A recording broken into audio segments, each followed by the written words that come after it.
Today, we're going to talk about something called a dihedral group and a symmetry group.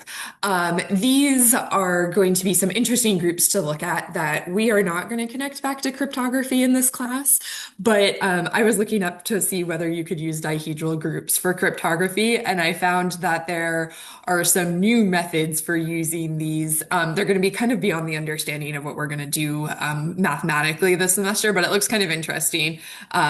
There's some like modern approaches to cryptography where they're trying to use dihedral groups. So they are not totally disconnected from cryptography. But they have some good applications to dihedral and some symmetry groups. So I think it's good to look at. So first of all, what is a symmetry? So you have probably have had different definitions of what symmetry means over various classes. Here we're going to define a symmetry as an action that reconfigures an object in such a way that if you blinked during the action, you would have no idea that nothing happened. So what do I mean by that? So think about maybe a square, first of all. So I have this blank square here. And a symmetry is going to be something that I can do to this square so that you wouldn't know that it had changed. So maybe I could, if I have like a little axis here, if I flip it, if you had blinked while I was flipping the square, you wouldn't have known that it had changed. If I rotate it by 90 degrees, again, if you weren't paying attention to what I did there, you would think that had been left unchanged. So that flipping through that horizontal axis there, the rotating by 90 degrees, both of those are examples of symmetries of a square. Okay, there's other symmetries of a square. Those aren't the only ones. For now, let's focus on the symmetries of an equilateral triangle. So you ask yourself, what can you do to an equilateral triangle that makes it look unchanged? So pause the video here, see if you can figure out all the things you can do to an equilateral triangle that makes it look the same when you end. Okay, notice that if you rotate it like 10 degrees or something, then if somebody had blinked and looked again, they would be like, wait, something changed. So rotating by 10 degrees, not a symmetry. Okay. So see, pause, stop, think about this. Okay. Hopefully you have spent some time thinking about it. So let me show you some examples of symmetries. So what if I rotate this by 120 degrees? So this vertex is going to come down here. So that's a symmetry of a triangle. If I rotate 240 degrees, there we go. That is also a symmetry. If I rotate 360 degrees, that's a symmetry. That symmetry is the same thing as not even doing anything at all. We call that the do nothing symmetry here. We could keep rotating by multiples of 120 degrees, but those will be equivalent to the ones that we already did. We could fix one of the vertices and flip across it. So I could flip across that vertex. That's a symmetry. I could flip across this bottom vertex.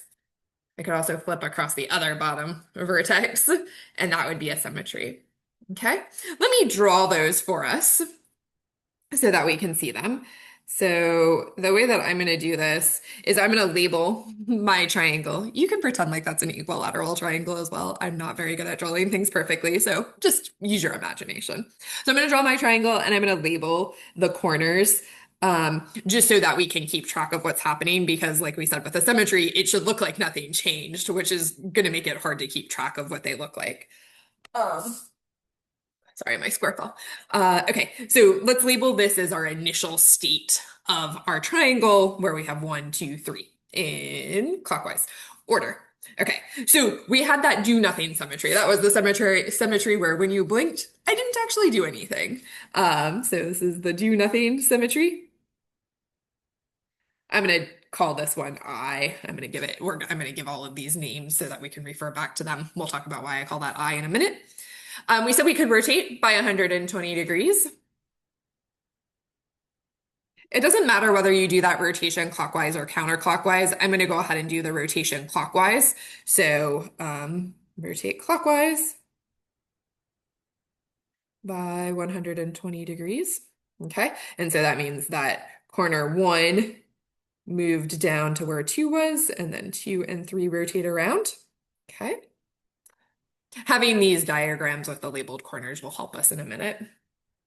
And then, so I'm going to call this R. I'm going to call that rotation by 120 degrees. And then we also had a rotate by 240.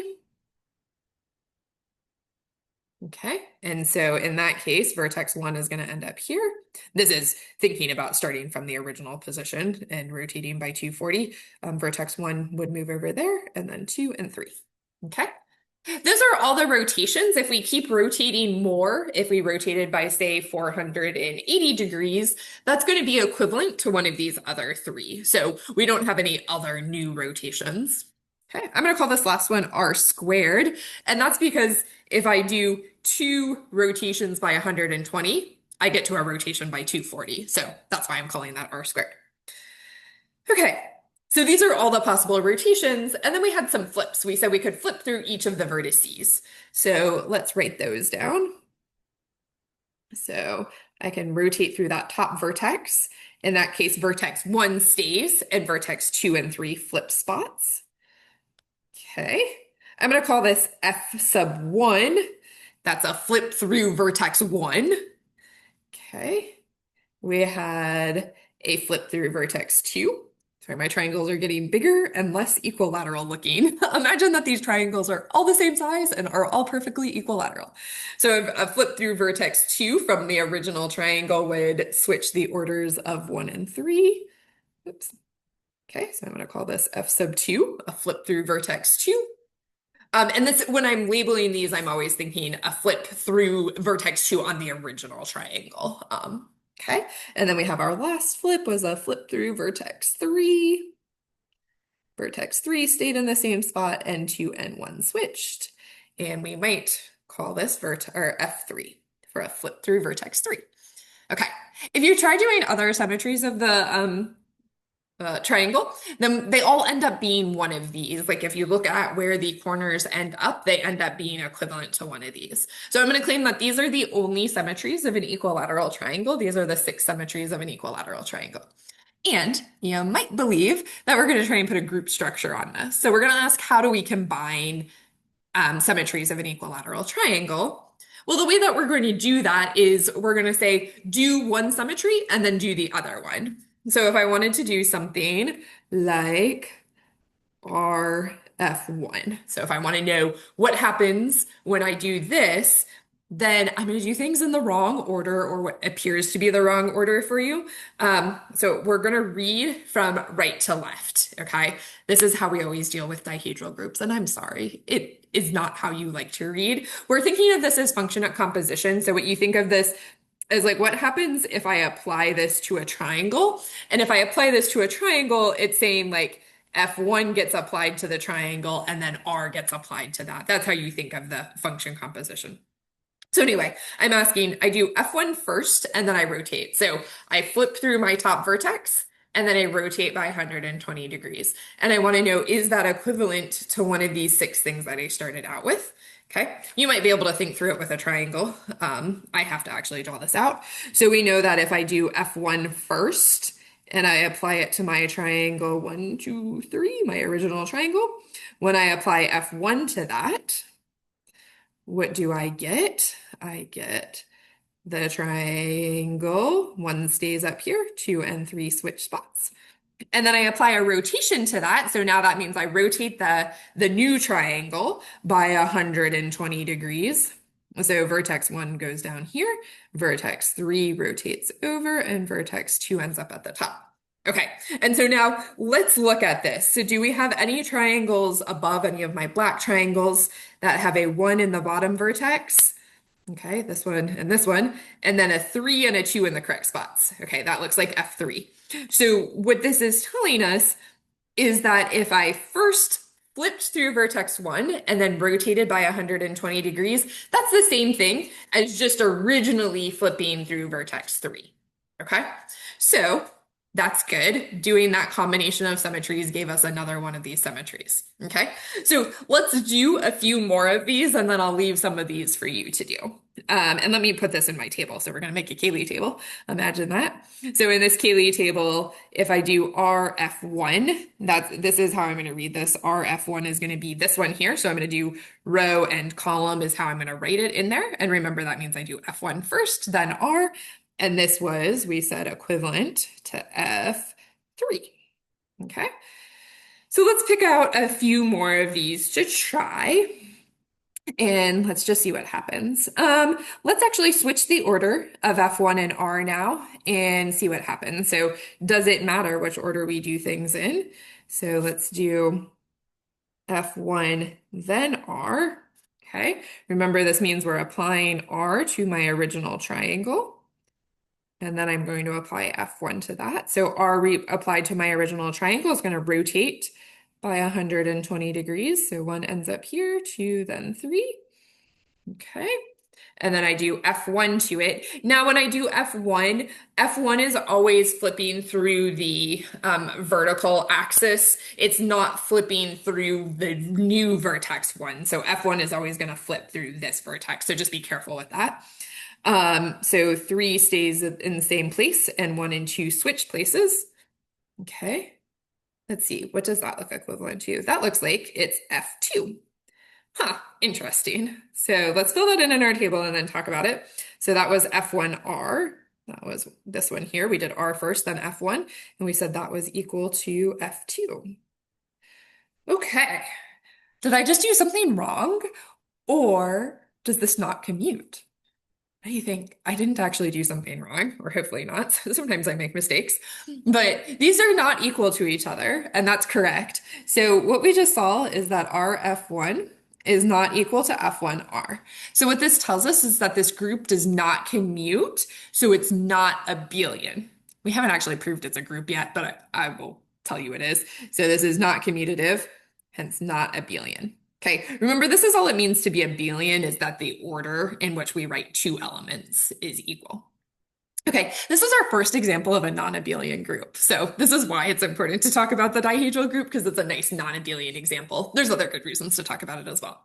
Okay, let's start trying to fill in our Cayley table and talk a little bit more about why this is a group. So what's the identity symmetry? What's the thing that doesn't change anything else if we do it with it? You might believe it's the do nothing symmetry. It's this one where the triangle just stays the same. Okay, so I is our identity. That's why I called it I. So if I want to fill in my Cayley table, that's easy. I paired with anything in either order is just going to spit back the original element. Okay, so if we're thinking about this as being a group, this is good. We have an identity.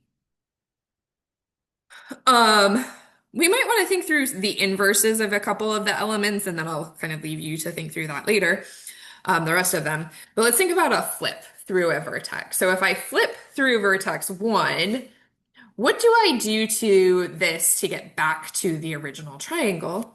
Well, just flip through vertex 1 again, and then I'm back where I started. Okay, so F1 is its own inverse. If I do a flip through vertex 1 and then another flip through vertex 1, I get back to where I started. Okay, that tells us that F1 is the identity. Okay, that also tells us that F1 is its own inverse. You could do the same thing with F2. Like if I rotate or if I flip through F2 and then I flip through F2 again, I'm back where I started. So F2 is also its own inverse. So F2 with F2 is the identity. Similarly, F3 with F3 is going to be the identity because it's a flip as well. What about the rotation? So if I rotate through about 120 degrees, how do I get back to where I started? Now I need to rotate by 240 to get back to my original triangle. So if I do R and then R squared, I'm going to get back to where I started because that's essentially a 360-degree rotation. This is going to be the same thing as doing R squared then R because both of those give us 360. So R and R squared are inverses of each other. Okay, the identity is its own inverse. So we've just seen that every element has an inverse. That's good. We also saw that R squared is the identity and R squared R is the identity. Okay. Associativity is a little bit harder to prove or a lot harder to prove. Associativity is going to hold because this is essentially function composition as our operation. So you can just believe associativity. Hopefully you believe me there. Closure is going to hold because what we're seeing here is that if I do that these are the only symmetries of a triangle. And so if I do any kind of combination of these, I get back where I started. Okay. Let's just fill in one more piece of the table, and then I'm gonna have you guys for the asynchronous work fill in a few more pieces. So let me pick one of these spots in here. So let's maybe pick this one here. So we're gonna fill in r squared f1. Well, let's maybe, yeah, we'll do that one. Um, so r squared f1 applied to my triangle 1, 2, 3. Okay, f1 applied to that. It's going to be a flip through that top vertex. So 1, 2, and 3 will switch. And then I rotate by 240 degrees. So the 1 ends up here, the 3 ends up here, the 2 ends up here. So what does that look like from my original triangle? That looks like an F2.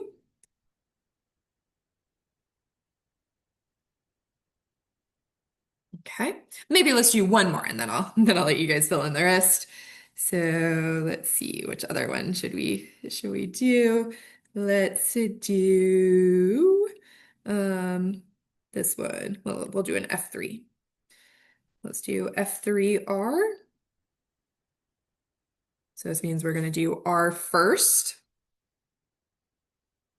to our triangle.